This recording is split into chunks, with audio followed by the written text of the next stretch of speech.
please, by all means, unpause. Okay. Yeah, it was Swedenborgian who kind of, helped trigger me to this stuff. It was a fellow named Wilson Van Dusen. Yep, I knew him too. Yep, I worked with him for maybe a year. We were writing a book together before cancer just ate him up. We had 2 chapters written, but he was a clinical psychologist up in a Northern California mental hospital. Mm-hmm. Mendocino State, I think, if my memory's still working. Well, that sounds about right.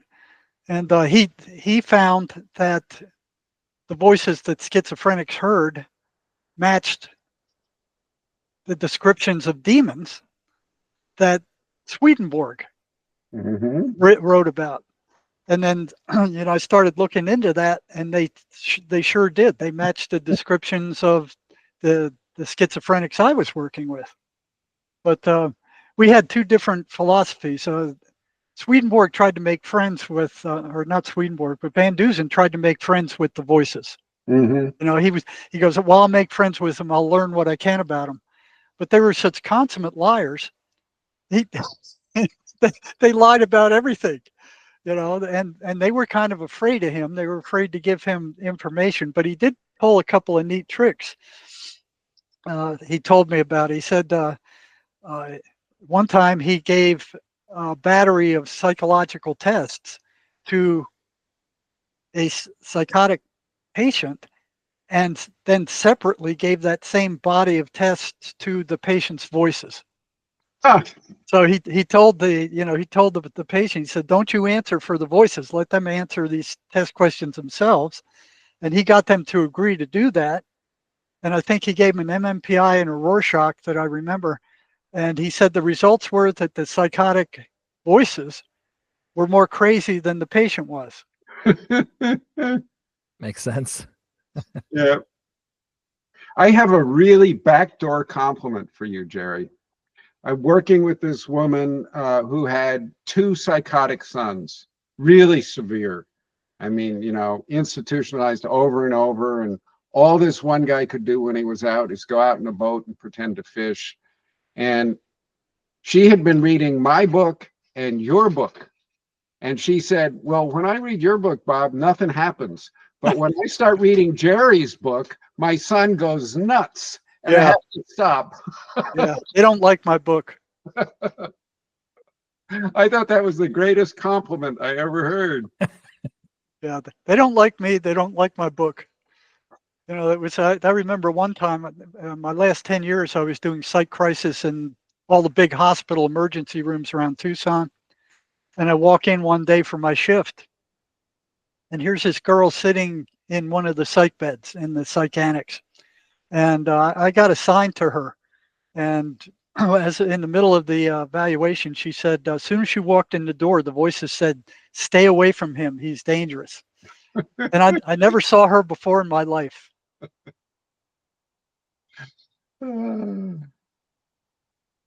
That brings up something I wanted to ask you about. I'll actually get to something I had planned. This is very unusual for me. Keeping ourselves safe. Do you ever feel any of these voices have jumped into you? And if not, why do you think not? I could feel them hitting me. Okay. It was very strange. It was like it began when I was working with prisoners, psychotic prisoners, in the Arizona State Prison. So I could feel. I couldn't hear them. I couldn't see them, but there was this icky electrical feeling when they were angry or upset with me. And then I don't know where it came from. I mean, it just all of a sudden started appearing. And there was a 1-to-1 correlation between the voices either being furious with me or attacking me. Mm-hmm. Then it kind of increased while I was in the working for the emergency rooms people. And, I'd start with asking some of these guys, these psychotic guys that came in, said, "Do you hear voices?" And they would lie to me because they didn't want to be drugged. They didn't want to stay in the hospital. Mm-hmm. But I could feel those things. Mm-hmm. And I'd tell them, "That's not true. You're hearing voices, and this is how strong they are." And that would freak these guys out. They go, "How do you know that? Can you hear them too?" You know. Now I remember Van Dusen asked to hear them, and I thought he was crazy. But I did the same thing years later, and they tried to kill me.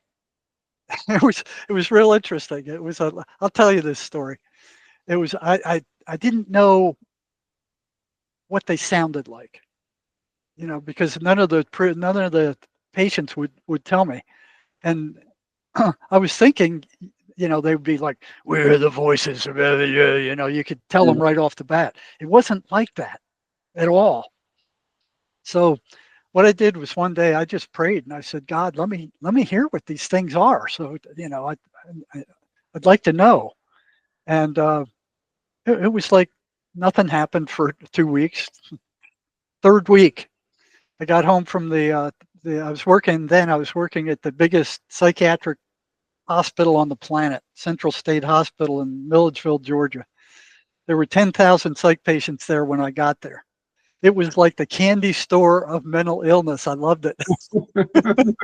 There was every mental illness known to man roaming around in there somewhere. And I was an adrenaline junkie, and I was interested in abnormal psychology. So it was like, man, this is a feast.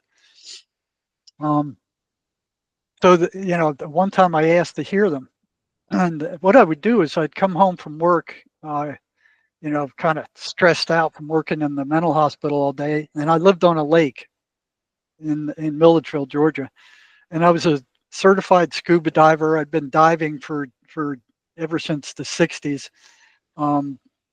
Had lots of time in the water, underwater. I was perfectly comfortable in the water. I'd like a fish in the water. Love the water. And one day, what I would do is head out around sunset for a swim out into the lake, because the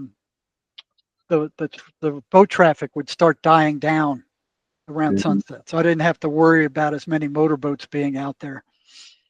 So I headed out into the lake, and I just kind of hit my stride, and it was like I balanced the amount of energy that I was spending with the amount of air I was taking in. And it was the water was glass smooth. It was just totally glass smooth. And I just kept going, and it was like a meditation. And then I started getting tired, and I go, "Well, where am I?" And I looked up, and I'm way, way out in the lake. I'm far, and I'm tired. And so I look back, and I'm like, okay. So I wasn't the least bit worried about it, because in scuba diving they taught us this dead man's float, where you kind of put your hands behind your back and you take a breath, and you're just floating like a dead man on top of the water. Your face is under the water, your back is out, your legs are dangling in the water, but you're not spending any energy. The only energy you spend is to whip your head up out of the water, exhaust the air you have in there, and then you start sinking right away. And then before you go under, take another breath and refill your lungs. So then you'll sink down 2 or 3 feet, and then you bob back up to the surface again like a dead man, just, our arms hanging, legs hanging. Takes very little energy. You could do that all 24, 2 days if you needed to. I mean, it's just, so I was in the process of that. And then, I knew I was tired. I knew I was far from shore. But here comes this thought into my head saying, "You're too tired to make it back to the shore." Okay. It sounded just like my voice, but I already knew that, you know. And then it said, "You're too far from the shore. It's getting late, you know, and you can't make it to the shore now." And fine, I knew all that. Okay, no big deal. So I run out, I run out of air, go do the thing, and I'm sinking down, and it comes back and it says, "You're heading for the bottom. You're going to drown." And I'm like, "I'm going to what?" it was that wasn't my thought. I wasn't even concerned about drowning. It didn't even enter my mind. And when that came, it was like odd because it didn't belong to me. It I gave wasn't itself worried. away. Yeah. Mhm. Yeah. So I thought that kind of odd, and it was like a yes set. It said, kind of like you're too far from shore, you're too tired to make it to the shore, and while I was sinking, it says, and you're heading for the bottom, Mhm. and then the second time it said, and you're going to drown. So it's like what a salesman selling you a vacuum. Oh, you like this vacuum, don't you? It's a powerful vacuum, isn't it? Right? Yes. You know, Yeah. you can afford it. Yes. You want the vacuum, right? Yes. So it was a yes set, but then when it came to you're going to drown, I'm like, no, I'm not. All the other conditions were true. Uh-huh. So here I am. I started to spite it. I mean, I didn't know what this thing was. It wasn't me. So I'm heading for the bottom again. And what I do this time is I let out some air. So I sink further. So once you hit something, I call it the crush depth, where the water pressure is enough to collapse your lungs and you're no longer buoyant. And you start sinking like a rock past a certain point because your buoyancy's gone. And I hit that and I started sinking pretty quick, and I was like, that's spooky, so I shot to the surface again. And here it is again. You're too far from the shore. The lights are, it's getting dark. You're too tired to make it. And you're panicking. I'm like, I knew what it was before I got to the surface. You know, I shot to the surface because this whole experience was weird. But even before I got there, I knew I'd hit the thermocline. I didn't have the buoyancy. Got to the surface, and here this thing says, "Okay, you're panicking. You're going to drown." I'm like, "I'm going to what?" So I went down again. I let out the air again. I started sinking. I I kept going down, down, down, equalizing the air pressure in my ears. And then I felt something real cold coming up my legs. Got to the surface again. And even before I got there, I knew it was the thermocline, a layer of cold water that usually sinks down to the bottom and stays there. So you hit that and it's cold. So up again, here it comes again. You're too far. The lights are going out. You're going to get disoriented from the shore. You're panicking and you're going to drown. And I'm like, what the hell is this? So down I go again. Sink down past the crush depth, hit the thermocline, go all the way through it. So usually it sits on the bottom. This one didn't. It was about 10 feet, floating about 10 feet above the bottom. So I go all the way through it, equalizing the pressure in my ears. By now it's dark. It's pitch black underwater. I had no idea how deep I was, and I was sinking further. Okay? And then I feel this ooky, slimy stuff crawling up my leg and shot for the surface again. And even before I got there, I'm like, oh, I'd hit the bottom. I thought the bottom was made of rock because as far as I could go out from the shore, it was rock. Right. So I get to the surface again, and this thing does it again. You're panicking. You're far from the shore. You're too far to make it. It does its whole thing, and it says, and a motorboat is coming right in your direction. And I'm like, I didn't hear a motorboat underwater because you can hear sound underwater a whole lot further than you can in. I didn't hear it. And I look into distance, and here's this motorboat with a green navigation light coming right at me. And here's this thing saying, "They can't see you. They can't see you. You're out in the middle of the lake. They're not going to know you're here. They're going to hit you and grind you to pieces with their propeller." And I'm like, I've had to dive under motorboats before. I don't like it, but if I need to, I can do it. I wasn't worried about it. So I'm watching this motorboat, and it's coming. Looks like it's coming right at me. So I track it, and it's like maybe 50 feet away. And as it passes, I'm turned to watch it. They didn't see me. And I'm looking at it, and then I go turn around again to, do whatever it's doing. And as I'm taking a breath in, the wake from that boat washes over me. And I got a mouthful of water. Cough it up, spit it off. And then it started coughing a little bit. This thing's right there. You're drowning. You're going to drown. You're too far from the shore. And I'm like, I'm going to what? you know. So I went back down again, let the air out, sunk through the thermocline, feet stuck in the mud, and I'm just there like a dead man. You know, my feet are stuck in the mud. My knuckles are about a foot above the bottom of the lake, and there was no sound. The water was bath warm, so there was no feeling. I was scared, so I was waiting for something to come out of the dark and grab me. So all my attention is like, you know, like a radar. No thoughts going through my head. It was like my body disappeared. There was no thoughts. There was no light. You know, there was no feeling. It's like sensory deprivation. It was sensory deprivation. Everything was off, and it was dark. The only thing there was, you know, I was aware that I was aware. And for the first time, I knew what was there beyond all these sensory inputs. It's just an awareness of being. It's your being understanding it's aware, you know. And I came to the surface and that thing was gone. But what was strange about it, it didn't sound like, where are the voices? It sounded just like all the thousands of thoughts that went through my head on a normal day. But the intent was very different, you know, and Yeah, now, well, the wolf's got to dress up in sheep's clothing if it's going to have any chance, right? yeah. So there's some schizophrenics that can tell the difference, but I think the vast majority, it sounds just like their everyday thoughts that go through their head on a regular day. Only the intent is very different, and the content is always negative. It's always destructive. It's always demeaning. It's a, you know, these things run patterns, you know, well-defined patterns. We found 23 of them. And anybody working with schizophrenics or has schizophrenic kids, go to my website at jerrymarzinsky.com, then go to articles and look up those patterns. You'll see, all you got to do is look, they're there. But if they're running patterns, they can't be auditory hallucinations like the psychiatric mafia says they are. Hallucinations don't run predictable patterns. I want to go back to something you were saying before, Jerry, about this icky electrical feeling. Can you tell us more about what that's like?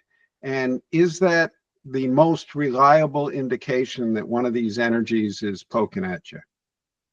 Well, it wouldn't be reliable for anybody but me. Ah. See, I know other people who can see these things. You know, others can hear them. I can only feel them. So I wouldn't say it would be reliable for anybody but me. I just got back from Oregon and I passed this psychotic guy on the sidewalk. You know, he was yelling at the voices, and as I went by him, I felt that.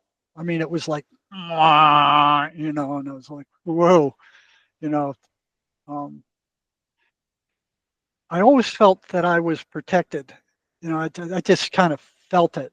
But there was one day I was working with a psychotic young woman in one of the hospitals, and here I was asking her questions and she was telling me stuff. And then right in the middle of one of my questions, she said, you know, you're going to be okay. You're protected.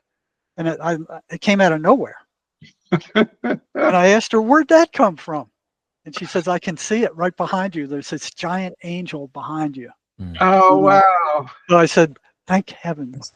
Because I needed it. Those voices don't like me. They don't like me. Yeah. Do you know how you got this protection, or would you have anything to say to people doing this work who really wish they had more protection? I would tell them to ask for it. You know, I didn't ever enter that prison or that emergency room without praying for protection. Everybody's got 2 guardian angels with them all the time. They can't help you unless you ask. You have to ask. They're not allowed to interfere with your free will. You also got 2 demons with you all the time too that are filling your head with crap. Yep. You know, they don't have to ask your permission. They just barge on in there. And you know, yeah, put crap in your head. Virtually every negative thought you have comes from them. And what they want to do is they want to upset you because they feed off of that negative emotional energy. Yeah, I've definitely experienced that. So beyond asking, you have any other hints for people who are struggling with this? 23rd Psalm. They Yeah. hate it. They can't stand it. It's like burning them with a blowtorch. Psalm 91 before they go to bed. These things are spiritual entities. They're not hallucinations like the psychiatric mafia says. Oh boy, you know, we should make that the headline of this thing. These things are spiritual entities. I think Yeah. that's super important. So you found the 23rd Psalm and the 91st are the two most important? Yeah, they can't stand the 23rd Psalm. I remember when I was working at the state hospital, one patient came in and said, the voices were attacking me last night, and I kept repeating the 23rd Psalm, and he said they reacted to it like worms thrown on a hot frying pan. So I started handing that out, and then the chief psychologist, was it? Yeah, that he caught me and he stopped me. Said you can't do that. Yeah. You know. Yeah. So everybody's got two guardian angels. If you're hearing voices, ask them to help you. Okay? Mhm. So the way I started out before I found the Mace, it's Mace is a energetic psychotherapy, cutting edge stuff. Never Mhm. seen anything work as well as it. So what I was doing before that, I was find out what the voices didn't like, and then I'd tell the clients to give them more of it. So especially when I was working in the prison, so because what happened at the state hospital, there was one day where I was asking, what was so strange when I got there after graduate school, it was like you could see there was a one-to-one correspondence between the patients listening to these psychotic voices and the amount of trouble they got into. The more they were listening to those voices, the more trouble they got into. But nobody knew what those voices were saying. And even though there was hundreds of staff there, none of them were interested in what those voices were telling these patients. Oh, it's nuts. Yeah, no, not a one of them. And I'd ask them, what are the voices? They go, oh, well, they're just hallucinations. They bought everything that they were taught in medical school, which was fostered by Big Pharma and Eli Lilly, who came up with this biochemical imbalance garbage, which is a complete lie. So I started asking these patients, what are they telling you? And it wasn't anything good. You're no good. You're rotten. You're stupid. You're ugly. Nobody likes you. Your girlfriend's cheating on you. Your wife's cheating on you. It was all negative stuff all the time. Mm-hmm. It wasn't random. It was always negative. So the first question that popped, that was the first pattern I found. They're always negative. So first question that popped into my mind is what holds them on such a negative trajectory? Why aren't they random? Why aren't they all over the place like hallucinations? Why are they consistently negative? And Right. what holds them on such a negative path all the time? How come they're not all over the place? Mm-hmm. So that was the first pattern that I discovered. And the second one was I think they were energetic parasites, because Mm-hmm. what the schizophrenics would tell me is that after the voices attacked them, they didn't have any energy left. It was gone. I had some of them tell me I can feel my energy leaving when the voices are attacking me. But it was like very few of them realized, because they felt so bad. I mean, so you're hearing voices telling you rotten stuff all the time. You're depressed. You don't have any energy. You're not thinking straight. Realizing that your energy is slowly leaving you when these voices show up wasn't clear to these people. So when I brought it up to them, most of them weren't aware of it. Okay? But then when I brought it up and said, how do you feel before the voices come? How do you feel after they come? It was very clear that they felt worse with less energy after the voices attacked them. Mm-hmm. So I did this little pocket experiment, and I put out a form that said, on a 1 to 10 scale, how much energy did you have before the voices came? How much energy did you have after the voices came? And then I think we gathered 30 of those things or something like that, ran an analysis of variance on it, and it was statistically significant. Mhm. So these things are energetic vampires. They're Yeah. they're sucking the person's energy, Mhm. and I've heard that some people call them the feeders. the bottom feeders. I Yeah. have another question for you. I've noticed a lot of clients are especially susceptible at the time of day when they're trying to go to sleep. Yes. That crack between waking and sleeping. Could you talk about that, and if you've got any specific things to help people with that vulnerability? Well, that's the truth. Soon as the sun goes down, the voices get stronger. There's another one-to-one correlation. Matter of Mhm. fact, they have something when I was working doing psych evaluations for an old folks' home. They had something called the sundowner syndrome, where Huh. these old people start getting crazy after sunset. They start getting out of control. They start getting violent, agitated, after sunset. Regular psychotics, between 3 and 4 in the morning, the voices get the strongest. Okay? So, the night is their time. Mhm. And anything special you can do for people who are, having troubles, especially at that transition between waking and sleeping?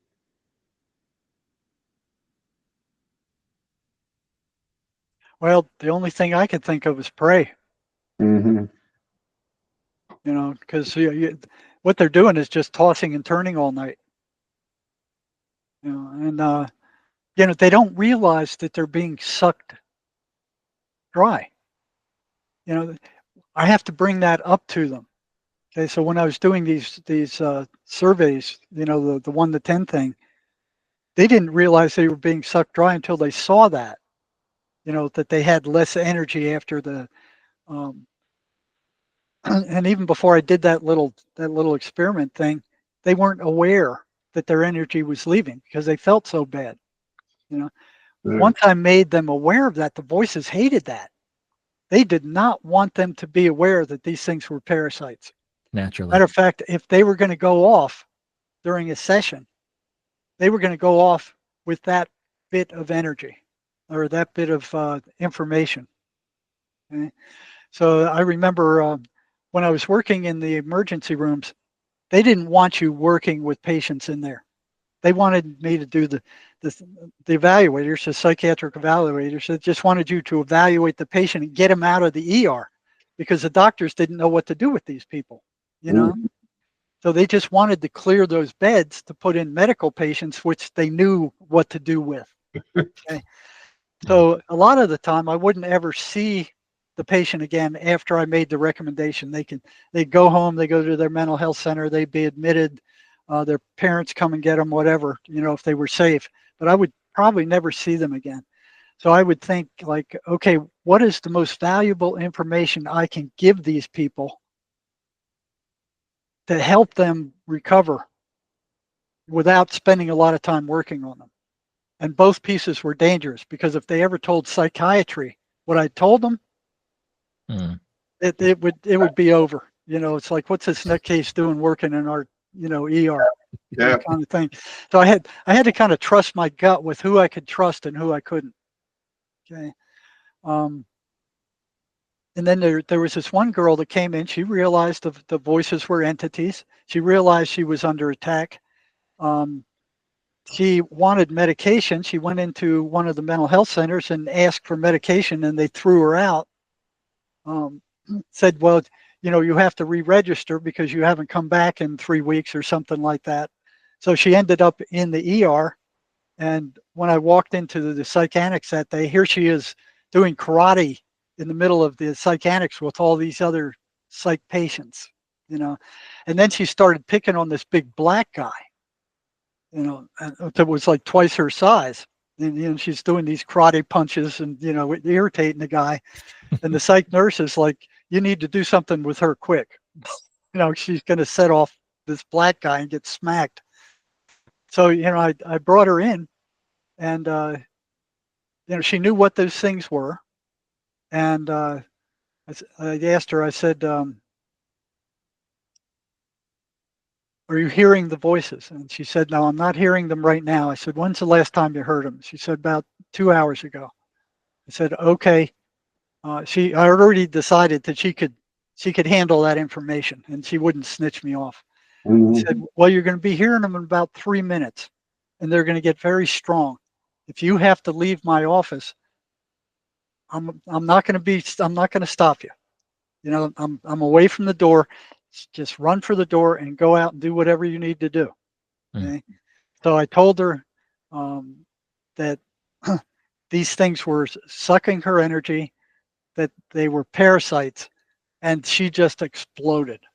She jumped up and she ran out of my office into the psychiatrics, and she's running in circles out in the psychiatrics trying to get into the bathroom where there's somebody else in there. And she's all discombobulated and, you know, kind of nervous, and just, you know, the psych nurse comes up and goes, what did you do to her?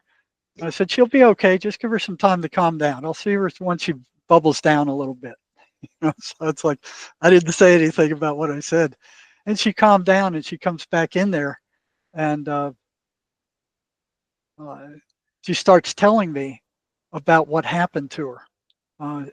She was sexually molested as a child, and that messed her up from there. Okay, so things got worse from there until she started getting psychotic. And then her daughter was molested. And she said, I knew the guy who did it. And I said, well, what'd you do? And or it's like, you know, what'd you do? And she just had this sly look on her face, just this sly smile, like, You don't want to know. It was clear that she had killed the guy and got away with it. You know, and she saw my shock. I mean, she was, so here's this psychotic woman that had just ran out of the office like a chicken with its head cut off, and she says to me in this very gentle voice, she says, oh, I'm sorry. You know, like she's sorry that she shocked me. And I was shocked that she was sorry. Yeah. And it was like, wow, you know. So I went ahead and admitted her. She needed to be medicated. You know. I have another thing that's come up. You know, I also have some graduate work in anthropology. And one of the things several of the anthropologists who worked in Africa with spirit possession said, the most powerful demons are always the hidden ones. The ones who are staying hidden and working from the darkness. How does that resonate with what you've seen in psychotics? What pops to mind is there's a hierarchy of these things. Okay, so you got the workers who are assigned to destroy somebody. Okay? And then you got these kind of like supervisors over them. Okay, and I remember one gal came in and said, the voice I was hearing got replaced because he wasn't mean enough to me. You know, so there was another one who there was a period of time where I was actually talking to these things, you know, and you know, talking them into the light. So that was strange until I got this gut level feeling that I shouldn't be talking to them. And but before that, you know, I was talking to them, and you know, they told me they were assigned to destroy certain people. That if they didn't do a good job, they were punished. They were told that they didn't have any light in them, and that if they didn't do what they were told, they would just merely cease to exist. Yep. Which was strange. So there was a period of time where I think I was reading. It was a book by he wrote How to Deal with These Things. William Baldwin? Yes, William Baldwin. One of his methods was to talk them into the light. Yeah, that's what I do. Yep. So I was doing that for a while too, you know, and tell it's the psychotic voice. It's you were told you didn't have any light in you, didn't you? And you go, yeah. do you believe that? And they go, yeah. I said, well, I don't think that's true. Let's go find out. So Yep. to follow me, and I'd imagine going deeper and deeper into, that person. And then I said, do you see the light yet? No. And we'll wail longer. I said, do you see it now? They go, yeah. I said, what does it look like? It's a dim, it looks like a coal, dim orange light. Okay? Yep. And then I'd ask them, I said, well, you were told by your superiors that you didn't have any light in you, weren't you? And they went, yes. I said, how do you feel about that? They were furious about being lied to. This is exactly what I do, and I got it from William Baldwin too. But you said you gave this up, Jerry, huh? How come? I just got this gut level feeling that I shouldn't be talking to these things. Huh. Why not? Was it hurting you, or it wasn't effective, or? It just didn't feel right. I'm fantasizing about the way an angel might feel about jumping in and messing with free will. Like, I'm not really allowed to be doing that. Again, just a fantasy. I don't know. I mean, I can do it, and I remember how to do it. Mm-hmm. But yeah, we talked a number of the voices out of the light, because I'd say, okay, you're in the light now. Are you hurt? No, I'm not hurt. There's one guy I remembered, he stuck his hand in there. I said, well, stick your hand in, see if it hurts you. And he goes, yeah, it hurts. And I said, no, it doesn't. Yeah, it's just your own fear. Yeah. So they'd entered there, and once they entered, I'd said, okay, watch for a relative to come pick you up, a relative or a friend. Ask for one of them to come and pick you up, and then somebody would show up, or sometimes a horse or something would show up, and take them away, and that voice was gone. Yep, that's pretty much exactly what I do. How often do you do that? A lot. I mean, because I've gotten this reputation in the IFS world as being the only guy who'll deal with this stuff.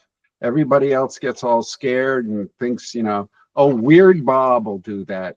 Send them to Weird Bob. So most of the people I get are hearing voices or having things in them that they know are not part of them, that feel really, they know it's really wrong and it's really messing up their lives. So I work with it a lot. I mean, and I've been the sewer cleaner of the IF for about 15 years now. And I send them back to the light, and then I tell them, I know you can go back to the darkness too. You have free will, but you know what happens to you if you go back there having failed? It won't be pretty. I would use the same thing with them. I said, you either move on, or you know what's waiting for you outside of this light. They're going to kick your butt. You're going to go to the pit. They kept talking about some place called the pit. I've heard of that too. Yeah, they go, oh, well, if I do something wrong, they send me to the pit, Yeah. Well, that's good you heard about it too. I'm not the only one that heard about it. Yeah, there's some validation. I am so used to being ridiculed and people thinking, oh, Bob's a little nuts and all kinds of stuff like that. So it's a relief. That's why I wrote that great big book, to try and put out all this evidence so that people wouldn't. I want to go back. I think you said the 23rd Psalm, that's number 1. The 91st Psalm is especially good at night. Mm-hmm. Are there, and I know the 2 demons on one shoulder, 2 angels on the others, right out of Swedenborg. Yeah.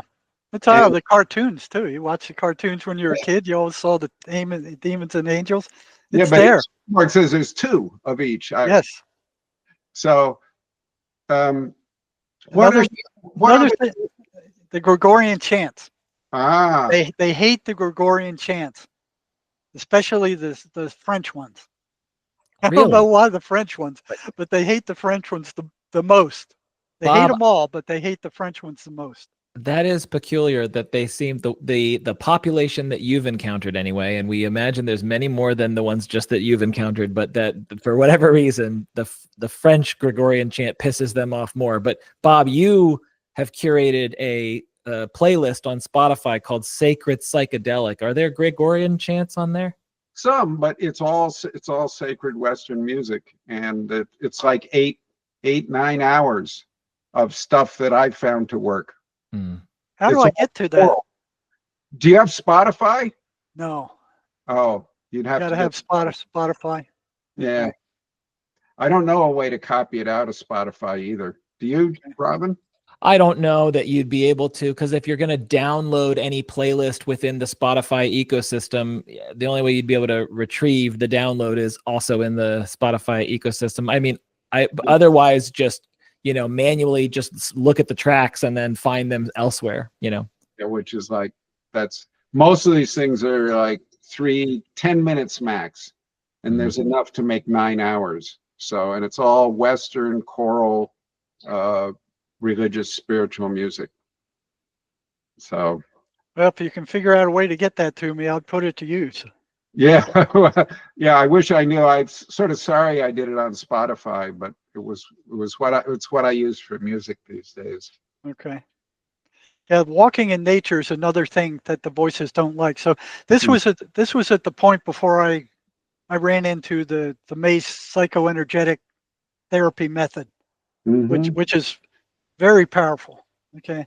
So what I would do is I would I got all these patterns that the voices would run. Okay?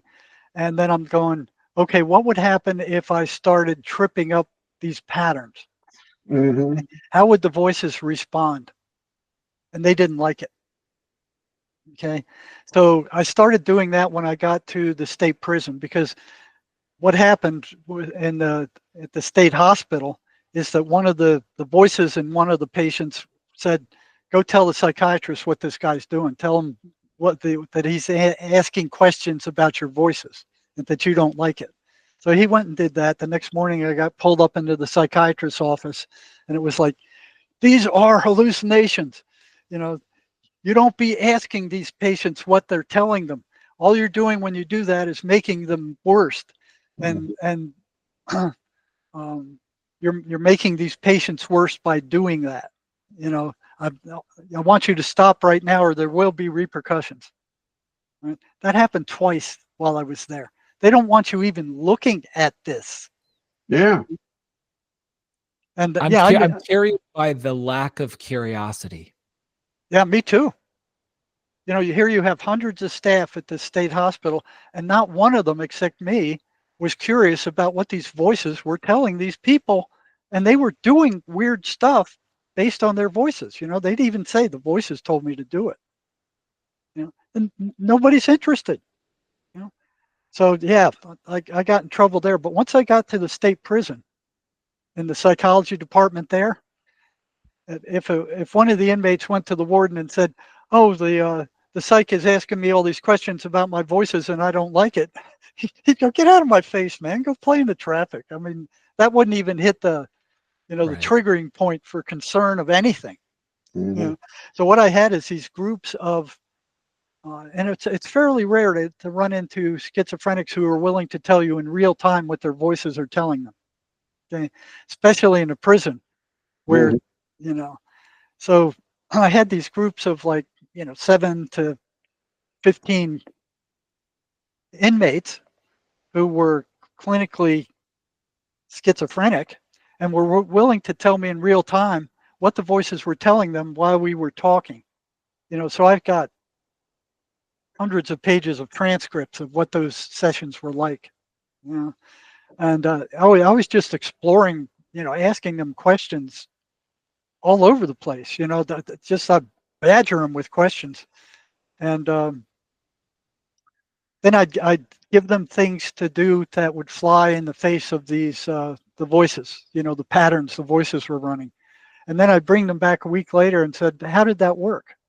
And eventually, one after another, they came back and they were doing the voices don't like it. They don't want us coming here. They don't like us doing these things.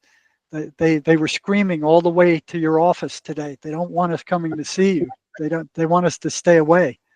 Can you give us some examples of how you interrupted the patterns? Well, one was the 23rd Psalm. Mm-hmm. Another one was realize that these things are consummate liars. They lie about freaking everything. You can't trust anything they say. I had one guy where the voices told him, gouge out your eyes and we'll go away. We'll never come back. He gouged out one of his eyes. They showed up right away and go, you see how stupid you are? You listen to us. Now you're a freak. Everybody's going to hate you. Nobody's going to want to be around you. You look like a freak. And they started laughing at him and mocking him. So that's what these things are. That's how nasty they are. That's pretty nasty, Jerry. So I have on my website at jerrymarzinsky.com under articles something called the That's a Lie program. My co-author Sherry Sweeney in this book here, she's the one who wrote that program. Now she heard voices when she was a young girl, okay? And she came up with this program and freed herself from that program by understanding that virtually everything these things said was a lie. You couldn't trust what they were saying. Okay? And so she wrote That's a Lie program, and it's under articles on my website. It's free. You know, anybody who's having trouble with voices, you can go get that, read it, put it to use, and it will weaken, if not get rid of the voices sometimes. It's a testament to how powerful that is, because that's essentially what you leveraged to help free those beings, right? That they were lied to, that there's no light in, you know? Yeah, but what surprised me is how upset they became when they found that they were being lied to, because they were consummate liars themselves. That shocked me when they said, "Oh yeah, I'm furious that they lied to me." But their whole being was a string of lies, and here they are angry that their uppers had lied to them. But well, here's a question, and maybe this is naive, but do they know it's a lie when they're telling it, or do they believe it? It's still a lie, but if they believe it's true, I mean, I don't know that we can know that. That's a good question. I don't know. They act like they believe it. Well, because to your point, though, just Jerry, to your point, you're saying, why would they get so upset about being lied to when they themselves are deploying the ammunition of lies? You know, it seems it's the height of hypocrisy, but I'm just, and maybe I don't know, Robert, what do you think? Do you think they know that they're lying, or do they just, I know it doesn't matter to them. You know, sometimes they know they're lying. I'm just going through, you know, this is my file cabinet in here. Sometimes they clearly know they're lying, and they just take delight in it. Yeah, especially when so they're like fishermen. You know, they'll get a lie, put it on the hook, cast it out there, dangle it in front of your face, see if you bite on it. And if you bite on it, then they reel you in. Yeah. You know, the lies and the negativity are to generate that negative emotional energies that they feed off of. You know, so that's their food. That's why, you know, virtually everything they say is negative. You know, you're no good, you're rotten, you're stupid, you're ugly, nobody likes you, your parents don't love you, your girlfriend's cheating. Every rotten thing you can think of is what they're telling these people. Yep. And any of those that they bite into, they'll just concentrate on that. You know, they don't care whether it's true or not. What they want is that loosh. Yeah. Yeah, that pain. Yeah, that pain, that anxiety, that trauma. They want that. Have you noticed if there's a hierarchy of negative emotions they feed on? My idea now is fear. Fear is number one. Fear, guilt, shame. In that order, or have you ever sorted that? Yeah, that's pretty much, fear is number one. Anger comes in there. They want the person angry. And then guilt, shame, regret. Oh, regret. There's a good one. Yeah. They want to trigger all those feelings. Sounds like a banquet, huh? Yeah, for them it is. Yeah. There's a couple people I know you've worked with and mentioned. One's Sherry, and another's Anonymous. Anonymous. Anonymous is he was an engineer. He is an engineer. He's working as an engineer now. Matter of fact, I just got off the phone with him. We're going to be doing another interview on the 12th. But he had a real rough time as a kid, and eventually the voices got the best of him. Okay? and he's got a very interesting story to tell. But he actually saw one of these things. Yeah, I talked to him too after hearing of him through you. And so say hi to him when you see him. But can you summarize his story? Because he basically healed himself with those visions he saw in that bedroom, it seems. Well, yeah, what was interesting about him, he saw this cloud. Now Sherry saw a cloud also. It's a dark cloud, just black smoke. Okay. So they both had the same experience that way. So he saw this black smoke after he was out of the psych hospital just come out of his ceiling. And out of that smoke appeared, I forgot what he called that thing. Was it a face? It was the face of a lion with a snake's body. The demiurge. That's it. That's what it was. Okay. He actually saw that thing come out of the smoke that came out of his ceiling. And then it came right at his face. And he was terrified, but he prayed and said, you know, if I'm going to die, I don't want to die in fear. And he prayed, and that thing vanished. Okay. So he got rid of that thing through prayer, and then slowly recovered from there. But again, there's, you know, these things are polar opposites. You know, Yeah. God and Jesus and these dark beings. It's all spiritual. It's all energy, which is what I loved about the Mace energy method. It's got a spiritual component, but it's energetic. You know, so you know your thoughts are energy, your memories energy, your feelings are energy. Everything about you is energy. You're an energetic being, and psychology and psychiatry completely ignore that. I mean, after all the years I spent studying in graduate school and undergraduate school psychology, it was as spiritually dry as the freaking desert.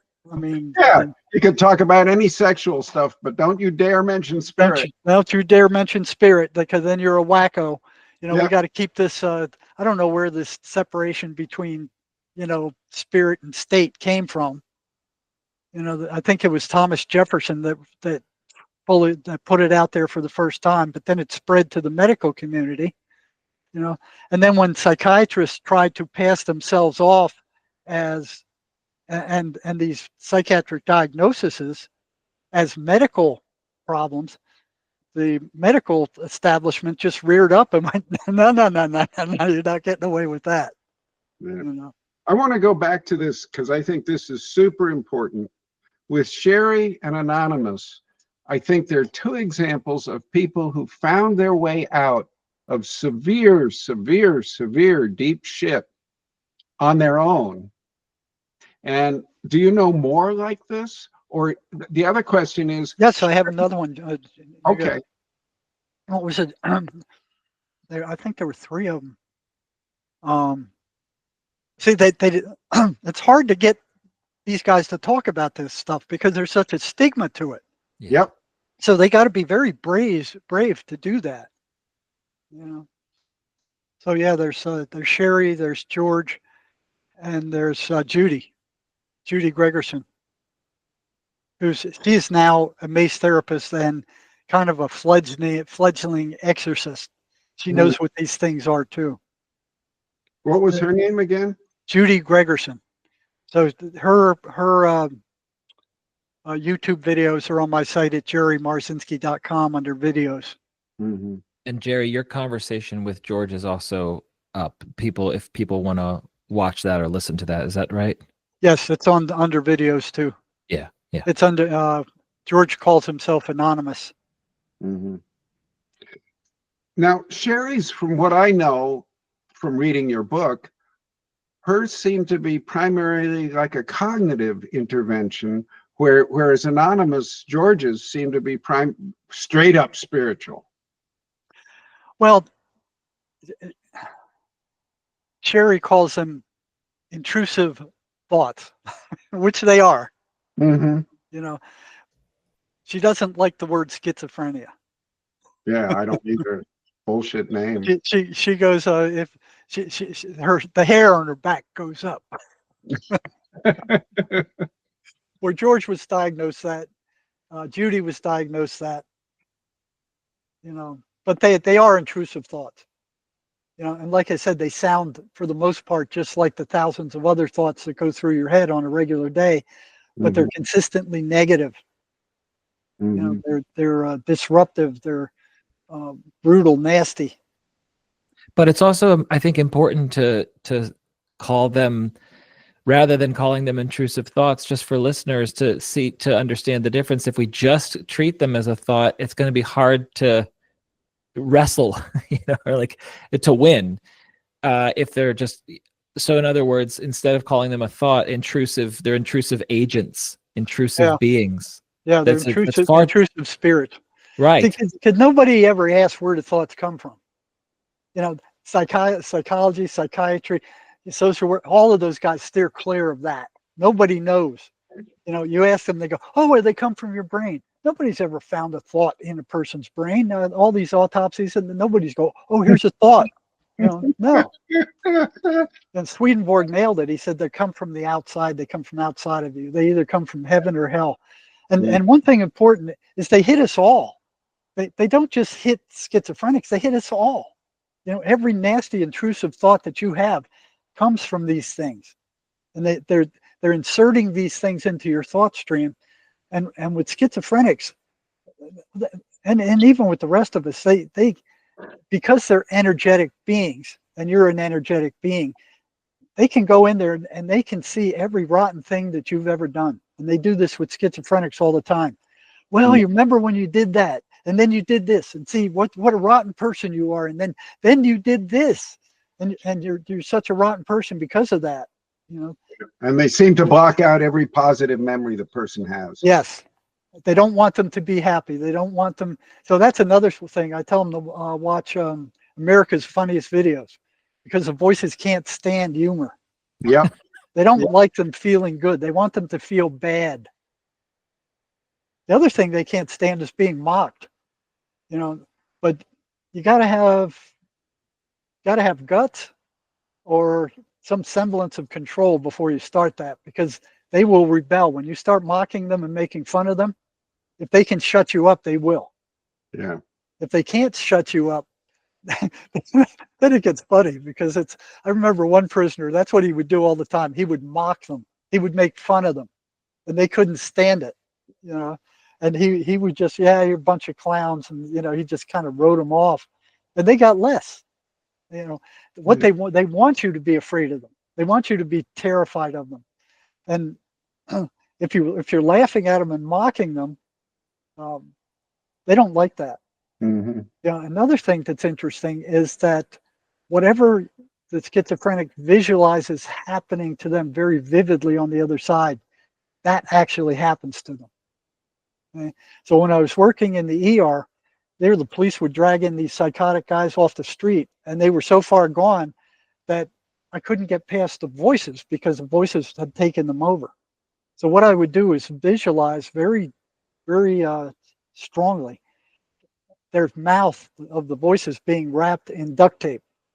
Okay. And then once I did that, I'd ask the schizophrenic guy, okay, did they shut up? They go, yeah, they shut up. But there was this one guy said, well, I can still hear them, but what they're doing is going, I said, well, that's interesting, but they would always come back. But usually that gave me enough time to do the psych eval to find out what the psychiatric status of the guy was, whether he was safe to let go, or whether we had to admit him, or whether we had to call the mental health center to come and get him, or, I got enough information to make a decision at that point. And where I got into trouble with psychiatry is because knowing of the voices and knowing how strong they were and what they were saying to the person was very valuable information. Yeah, definitely. So I knew stuff that the psychiatrist never knew, and I would make recommendations, and they would fly in the face of the psychiatry. Can I pause just for a second? Sure. I want to just, it's important to, or I feel the impulse anyway, the instinct to just make a note of what you just said, Jerry, regarding you not asking the other person to do it, but you visualized the duct tape. This was a separate nervous system, a separate heart mind, if you will, right? A separate soul saying, I know what I'm going to do. I'm going to go ahead and duct tape these MFers. You know what I'm saying? Like you did that. And then you asked and got verification that that was effective. Yes. Temporarily as it may have been. Yeah. I just want to stop on behalf of some listeners that are going, what the fuck? You know? Yeah. Because that seems to depart from the others. I mean, I guess, yeah, that's different from giving them Psalm 23. It's all energy. Right. Yeah. It's all energy. We're all connected. Yeah. I think that's the biggest lesson of working with these things for me. Our minds are porous. We're not this isolated, separate thing. That's a terrible illusion. I want to go back to something else. You mentioned Judy, and I have only one client who ever got rid of florid psychosis on her own, and I could tell you about her. Well, they didn't do it on their own. They did it with the help of God. I mean, yeah. George turned to God. Judy turned to God. You know, it didn't happen on its own. Yeah. Judy was told that she was possessed by some, Christian woman, who was famous, and then that woman drove these things off. But what Judy said is, even though they were gone, and this is where Mace comes in, there's still a mess in there. There's still the abuse. There's still the trauma. There's still all the garbage that these things fed off of, which Mace is very good at emptying out that trauma, that trash, and getting it out of there. Yeah. Which I think is what IFS does, because after talking to you before, it's a few years now, I got a couple of Mace's books and read through them and studied them. Let me tell you about this one lady I know who got it out on her own. She'd done an ayahuasca ceremony, which is, that psychedelic they do in groups, really badly organized. On her way home from that, she's driving home. Next thing she knows, she wakes up, she's in a mental institution. She'd been locked up. She lost time. Her parents come to get her from halfway across the country. Driving her home, they have to stop the car and reinstitutionalize her because she keeps trying to kill her parents or jump out of the car on the freeway. I think it was 4 times in the drive home. She gets home, she's absolutely fine, and then just completely gone. And she had this cousin who was sort of a psychic who said, the next time this happens, just turn towards that thing and say, I have nothing here for you but love. I have nothing here for you but love. And she did that, and it worked. That was it. Yeah. It was gone forever. Yeah, they can't stand love. If you can send them, now I can't do that because they're so disgusting. And a lot of schizophrenics can't do that. But if they can, these things, they can't stand it. Yeah. They can't stand it. This lady came to me later because I'm supposed to know something and said, what the hell happened to me? And I said, well, maybe they often can't stand love. And she thought about that. And she said, I think it's just realizing that there could be something in me that wasn't really part of my mind. That was what really freed me. Yeah, your spirit. Yeah. Your spirit is positive, which is one of the things Mace makes use of, because it kind of creates this psychological structure. And Mace found that this guy was a ship captain, so he didn't have to kind of deprogram himself after 8 years of higher education like I did. And on the front lines, I'm going, hey, what they taught me doesn't mesh. What they taught me doesn't work. What they taught me is wrong. There is no biochemical imbalance. These shock treatments don't cure anything. These drugs don't cure anything. These guys are just out to make the money. They don't care about curing people. They care about dishing out drugs. So forgot where I was going with this. Mace and his energy. Oh yeah, Mace. Connecting to spirit. Yeah. So without that connection, Mace doesn't work. So Mace found that your mind is not what you think it is or what the psychiatry thinks it is. Mace said that what your mind does is take pictures of where you put your attention. And that's kind of all it does. Your spirit does everything else. Does the thinking, the rationalizing, all the other stuff that's usually attributed to the mind. Mace was a ship captain. He drove these big freighters back and forth across the ocean. So he was always dealing with energy, the all kinds of, the energy of the ocean, the energy of the ship, the energy of the engines, the tides, the currents, all that stuff. And he found that energy flows from negative to positive. And he found that same thing happens with people. Energy flows from negative to positive. So he also found that traumas create negative energy that, because it feels so bad, the trauma, that it stays there forever with this bad feeling. And then in association with whatever that trauma is, you make a decision about who you are in relation to that trauma. A lot of people, that decision is, I'm no good, I'm worthless, because of what happened to them. That's the most common one I run into. Okay? So here you have this blob of negative energy, this trauma that just won't go away, and it's interfering with the person's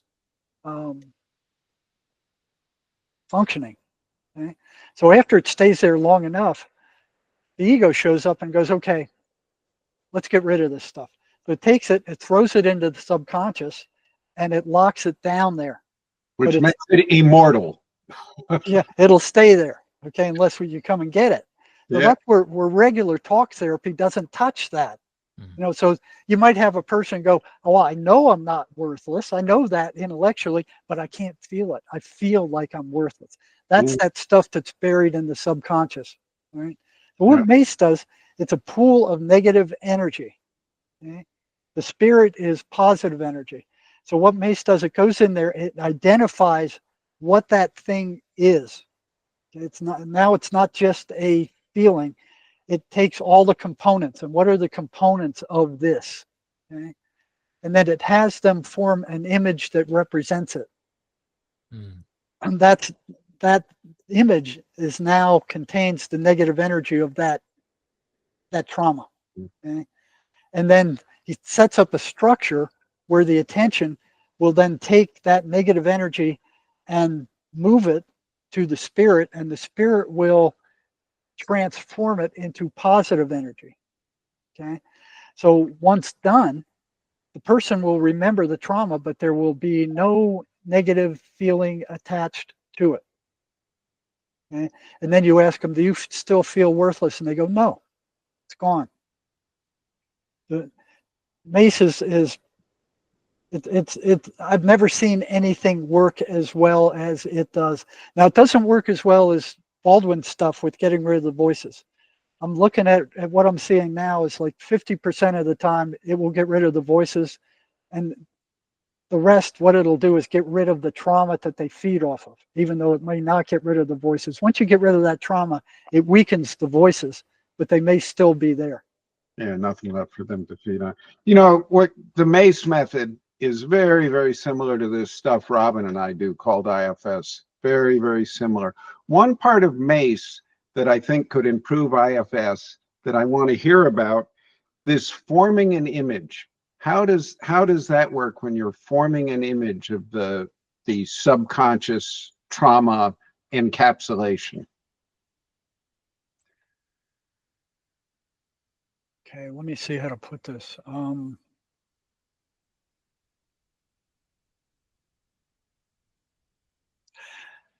Okay, so there's two parts. You have a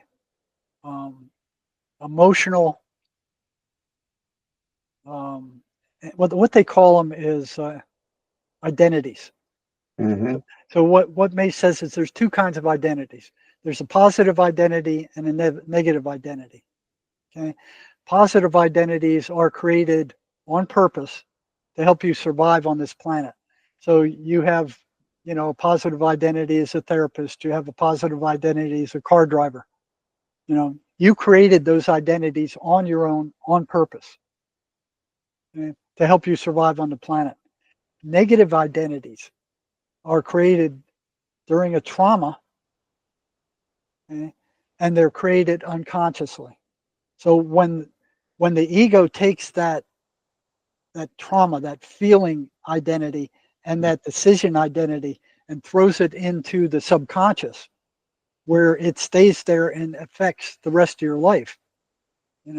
So what will happen if we don't get rid of it is every time somebody shows up into the patient's psychological sphere that resembles the person who traumatized them, that negative identity will trigger. Yep. It's like a landmine just waiting to go off. So it's like the person you hate keeps showing up over and over and over again. So you can go from here to China, and the Chinese person you hate will show up.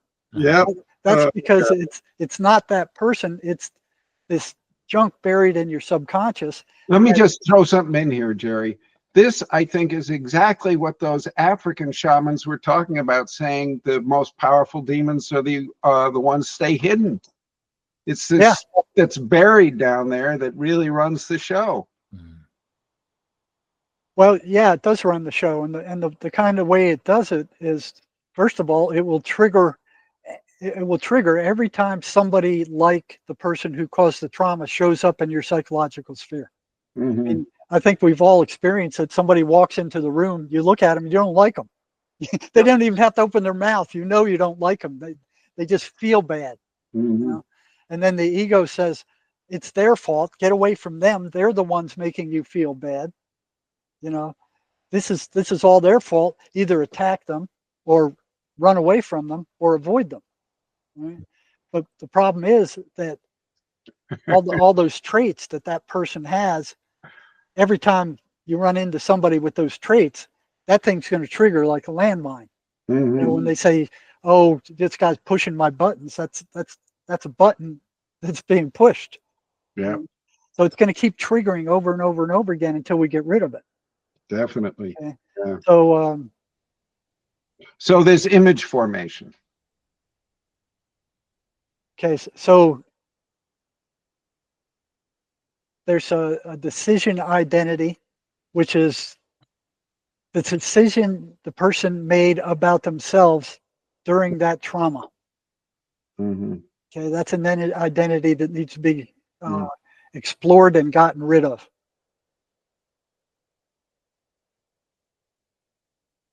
Okay. And then you have the decision identity. They're two separate identities. Mm-hmm. Both of them are in the subconscious. Okay. So with say the person says, "I'm worthless," and then you ask them, "Okay, tell me all the traits of this worthless person. This part of you that's telling you you're worthless." Okay? And then you identify all those traits. Mm-hmm.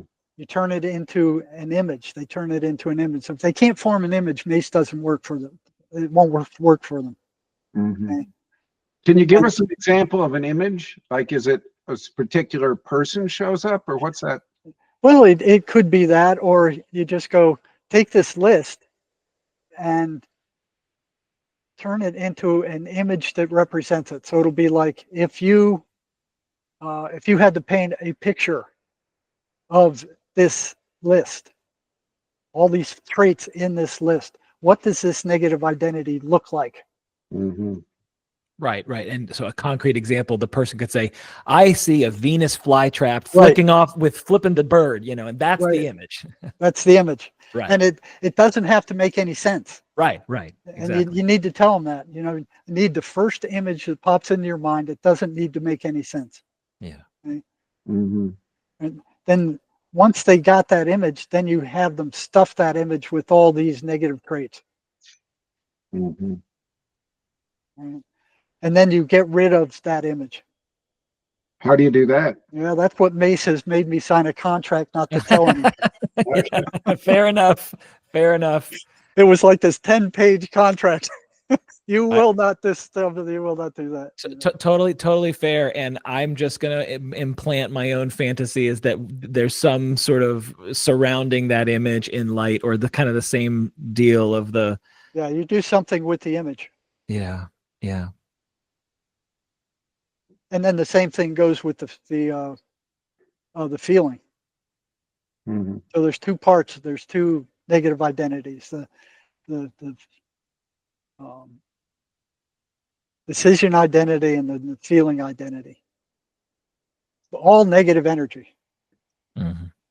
So there's a connection made to shuffle that energy to the spirit, and the spirit will transform it into positive energy.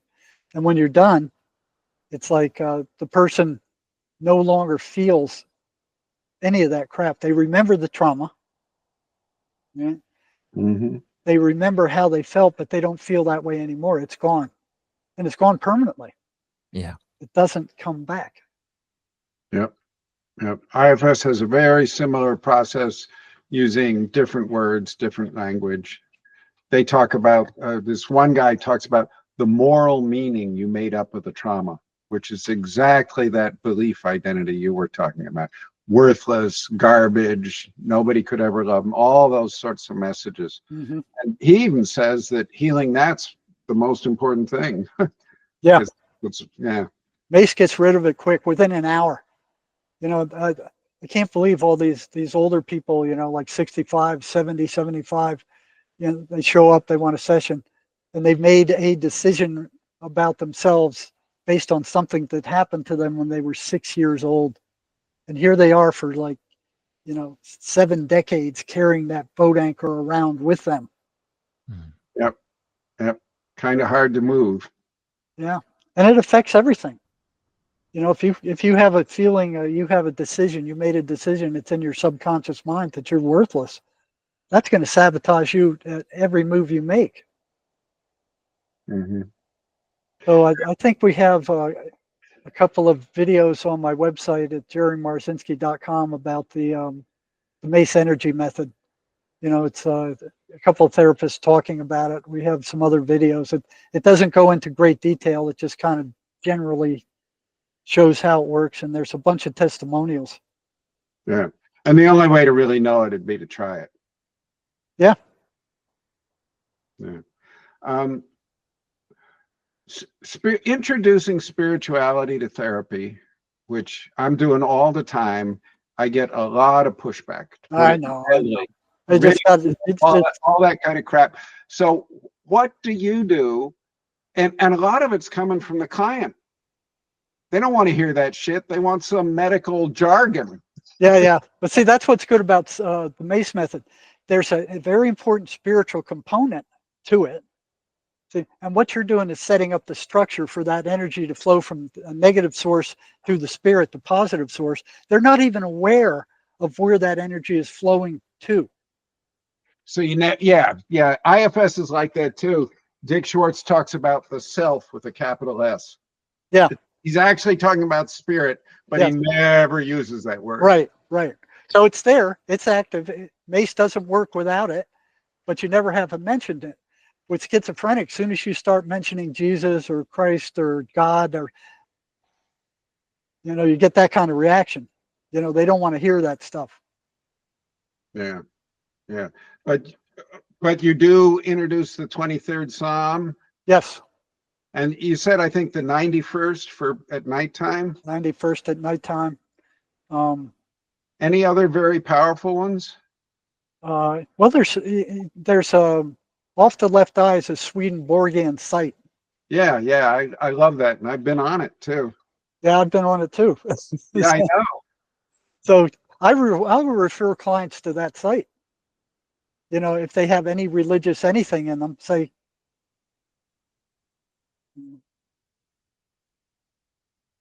The other thing they don't seem to like, and I don't know why, is iron. They don't like iron. Not steel. It's iron. That's why they have these iron fences in the old cemeteries around the graves to keep the evil spirits away. It's iron. So I'll tell them to go find an iron nail or a little chunk of iron carried around with them. Oh, my wife has this huge frying pan that's cast iron. She just loves it. You can wear that around your neck. That really dry. Yeah. Wear it for a hat. Oh, you're walking to work with it. Yeah, I'm keeping the evil spirits away. Yeah, I like that go over real well. That'll help my reputation. And I guess spinach is too low dose iron to do anything, huh? I don't know. I never tested it, to tell you that. Yeah, I asked them to read the book Life After Life. Mm-hmm. They don't like frankincense.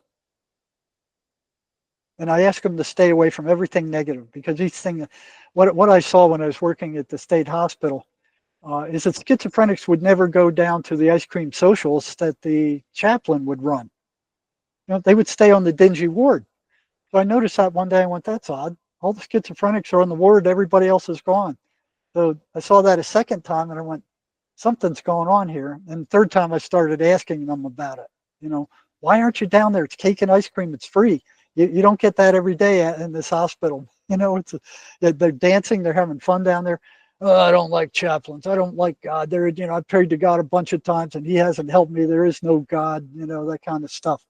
And yet they're the side of their book stand or their thing by their bed was full of all this negative garbage, murder mysteries and war stories and all this negative crap. Mm-hmm. That feeds these things. Negative movies, war stories, murder mysteries. What do they have? ABC has all these murders, this analysis of murders that they're showing every day on TV.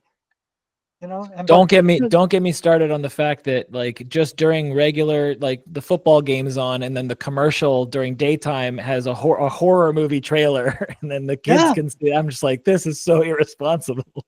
Yeah, and then the violent video games. By the time a kid is 18 years old, he's watched hundreds and hundreds of murders on TV that is basically saying, this is the way you solve your problem. You go get a gun and shoot somebody, and then you're a hero.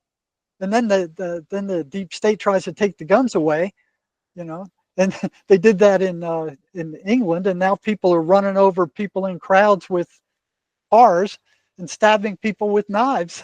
So they tried to take the knives away. My God! It's not the guns. It's not the knives. It's the mental status of these people. And you look at the Western mental health system. It's garbage. It's total garbage. There's 50,000 people a year kill themselves in the United States. A good many of them on antipsychotic and antidepressant drugs. These drugs aren't curing anything. They're just treating symptoms. And on a lot of these antidepressant drugs, there's a warning: suicidal ideation. A lot of these guys who have shot schools and stuff are on Prozac. They're on psychiatric drugs. So the mental illness in this country keeps increasing more and more and more. We got more psychiatrists, we got more psychologists, we got more psychiatric drugs than in the entire history of mankind, and yet we're getting sicker and sicker every year. Yep. The mental hospitals are full. The mental health centers are full. The prisons are full of mentally ill patients. It's full to overflowing. Nobody's being cured. Nobody's being helped. They're just treating symptoms and making what I think antipsychotic drugs. They made $14.6 billion worldwide last year, and antidepressant drugs, it was expected to hit like $14.7 billion. They're making billions of dollars. They don't want anybody being cured. They want to sell drugs, and these drugs are toxic. Yeah, kill people. They kill people. You don't see that, though. I was talking to somebody yesterday that they killed their mom. These psychiatric drugs. She died from those drugs. Yeah. I want to go back to something else you were saying, because I think to me, it's an interesting story. I studied what was going on in anthropology in Uganda in the 1980s, because it descended into this condition where there were like 8 different civil wars, 8 different armies led by all these people fighting each other all the time. And they were almost all led by people who claimed to have the Holy Spirit talking to them. So divinely led. Yeah. But what they would do, they would raid a village. They would take all the kids out, and from age like 8 to 14. And then those kids would either kill other kids from the village or die. Oh. And what they did to Oh, wash them was show them Rambo movies yep, and yep, play heavy metal rock and roll. yep, yep, yep. American movies and American rock and roll. That stuff ought to be outlawed. It ought to be outlawed. I mean, that causes permanent psychological damage for life. For life. Yeah, especially because a lot of these kids are on psychedelics while they're doing it. So I remember one time they were showing the Texas Chainsaw Massacre. One of the supervisors at the prison put that over the video for the whole prison complex. Oh, man, are you And I kidding me? went nuts. I went absolutely nuts. I said, "What are you doing, freaking moron? What are you doing?" "Oh, there's no connection between these movies and violence." I said, "The hell there isn't. Where you come from?" You know, and the warden he let the guy get away with it. He Overruled. overruled me. You know, friggin' idiots. And I talked to one of the prisoners later. He said, "Yeah, we loved it." Yeah. He said, Those kids who were indoctrinated that way by watching the Rambo movies, listening to heavy metal, and having to kill other of their villagers, they were almost impossible to treat. "Yeah, Very often attacked and or killed the people who were trying to help them. Only a very, very few ever came back out. yeah." Anybody who tries to help a schizophrenic is automatically an enemy of the voices. You know, mothers and fathers and family, they don't understand that. You know, the voices are doing everything they can to split that person away from their family, and they cause so much trouble that eventually, the guy goes into his bedroom and he's talking to the voices and playing, violent video games, and the parents are like, "As long as he's away from me, fine." Yeah. But what that stuff is doing is it's feeding the voices. Those violent video games, that acid rock, it makes them stronger. They feed on that crap. The worst thing you could do is isolate these people. Yeah. I think isolation is another key word. Of all the techniques, we call them unattached burdens or critters in IFS. Their favorite technique is to isolate the person over and over and over, cut off every human, every spiritual connection, one after another. And then when we got that person isolated, they're dead And meat. it's them. I had one fellow, we worked 6 months to get rid of his voices. Finally, this was before I knew anything, and we were working on the traits, and finally he got rid of them. They screamed when they left. And he sat in that chair shocked, like he was about to fall out of the chair. He was stunned. And they were gone. And I got moved off of that unit. And before I did, I went and visited him. He was working for the, what do you call it? The motor vehicle division, answering phone calls for the motor vehicle. And I said, "How are you doing with the voices?" He said, I asked him to come back because I was so lonely. They had isolated him from everybody. He didn't have any friends except the voices. He brought them back. Yeah. That's really sad. Yeah, so just getting them out's not enough. You got to clean up all that other. You got to clean up all the trauma under there, and that's where Mace really comes in handy. It will clean that trauma out in an hour, and it's gone. And when you're talking about kids, these things hate kids. They absolutely hate children. Children's laughter, right?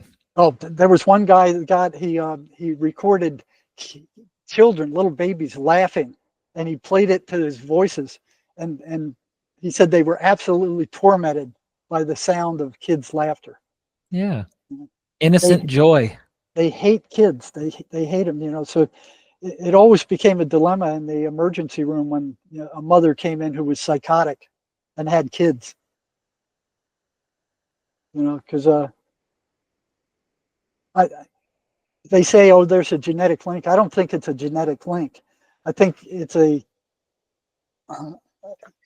mother will create, a psychotic mother will create the conditions for these things to move in. Yeah. In IFS, we talk about how these things can be passed down through a family lineage for many, many generations. Yeah. and these things can sort of inhabit a family and colonize the whole family and spread through it. Yeah, and it even goes to another lifetime. I mean, Mace has a section where it deals with past lives and going back to the womb. I had one lady who she was all racked out, and we started doing the process, and she goes, "I'm being burned as a witch for helping cure people in England, back in the 1700s or something." So we got rid of that trauma, and she was fine after that. Yeah. I have another theory, and this one will definitely get me thrown off out of the respectable world, but I don't care anymore. I'm too old. Yeah, me too.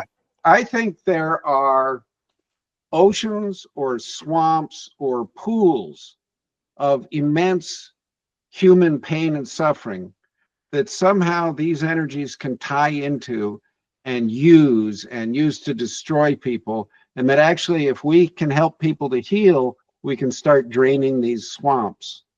Now, a classic example, of course, is the Holocaust. But recently I've been working with some folks in Japan, and this one woman was remembering intense childhood trauma. I mean, really, it was classic like trauma therapy. And then she said, "Oh no, this can't be happening. This can't be happening. A cave is opening up under the bed." And there are all these kids who died abandoned during World War II. Thousands of spirits of kids and all this suffering. And because she had the courage to go do her own work with this, she was nearly killed by her sister when she was a kid over and over again. All these other spirits could somehow get free and flow out. Have you run into any like oceans or swamps of suffering? Who talks about that? It's Monroe. You read any of Bob Monroe's stuff? Yeah, his institute in Virginia, that guy. Yeah, that guy. He talked about this one big ball that he travels astrally, all over the place. I mean, the different planets, and he said there's this one big ball of like a sexual orgy where these people are just possessed by that. They just, and he tried to pull somebody out of that, and they wouldn't even come. They just jump back in again. And then Swedenborg talks about different levels of hell where these spirits are. But yeah, you talk about like this war right now going on in Ukraine. Look at all the suffering that's causing. All these mothers protesting in Russia. Where's my child? You're killing our children. So all these millions of families are suffering horribly. And it's not only did the soldiers suffer, now millions of families are suffering also. These things, that's a hog's trough for these negative entities. Oh yeah, they're swarming over that battlefield like nothing, and these children are disappearing from Ukraine in record numbers. Nobody knows where they're going. And also this organ transplanting stuff is going on over there too.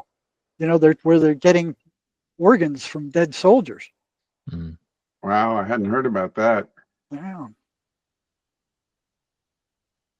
Yeah, bad stuff. Yeah. What are you basically hopeful, or you think we're heading towards a bucket of shit on an express train? Well, I'm hopeful, especially with Trump. With what he's doing. I mean, he's kicking the butt on the deep state big time. The child trafficking, he's after that. He's after all this corruption by the deep state. All the thefts, all the abuse, the drug trafficking. I mean, I think we're going to be the first ones to kind of come out of this, because you got Britain is gone. Here they are. They're even voting against doing anything about these gang rapes that are happening over there with the Muslims. Their parliament has voted against interfering with that. Starmer, that guy's, he's demonic if I ever saw anybody. I mean, he's gone. So Britain is collapsing, and now Russia has pulled their gas supply. Sending it to China, so they're left high and dry now.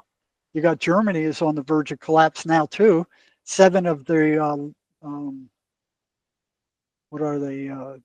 Like MAGA people over there have been killed as of yesterday. They're in bad shape. The demons are taking them over. What about psychiatry and psychotherapy in America? You got any optimism at all, or is No, I think they're gone. They're gone. There's no psychiatry won't even listen. no? I know 2 psychiatrists who are aware, and they were yoga people. So they paved my way over to do a presentation in Romania, and they said we want you to meet our Romanian psychiatrist, and I said I don't think that would go very well. And they said no, they're okay, So yeah, I met 3 of them, and they were aware, but they couldn't say anything. Yeah. They I have people come up to me in halls when I speak, and they sort of whisper to me, but in public they don't want to have anything to do with me. Let me that's ask this question, Bob, for you. The questions that you had for Jerry about hope. What are your answers? Well, I'm actually fundamentally optimistic, and I actually think Jerry might be underestimating how bad it is. I think it's bad. These dark energies have taken over all the major institutions. Yes. Schools, colleges, churches, governments, all that crap, basically gone. But I think here's my hope. I believe that that positive energy, you call it, or self energy or spirit, is incredibly contagious when we really embody it. So I think if we can help get 2 to 3% of the population in a place where they can really embody the positive spirit, that's enough. You don't need 51% because it's so contagious. So that gives me the hope to keep working one-on-one with people, even though it takes fucking forever. Yeah, same here.